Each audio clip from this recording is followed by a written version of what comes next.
And we're going to be trying these Mexican street corn Cheetos.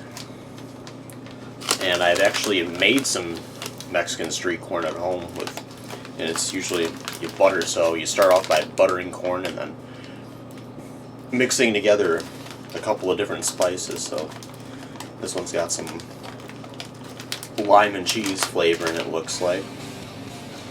You can really make some good food, or you can make some good street corn depending on what you use.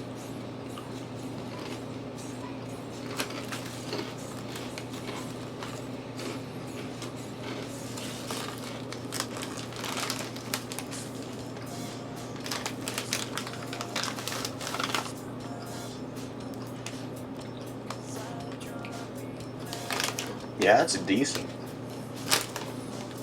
It's decent is what I'll say.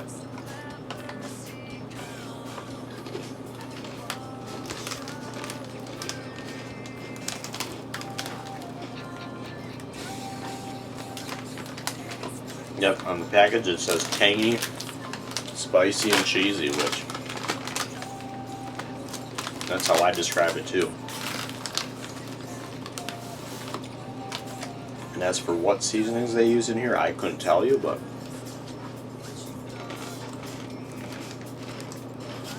that's good. I've never had this flavor of Cheetos before, but it works surprisingly well. You can see.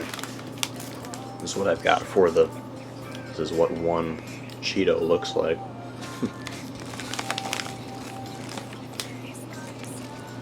Yeah, it's a lime zest, and I taste some salt and pepper in there.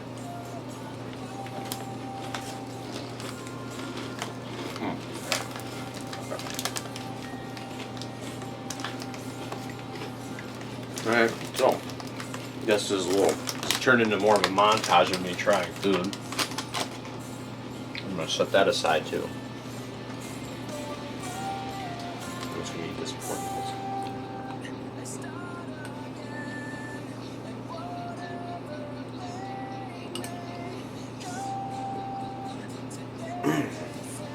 So good. I'm gonna save this.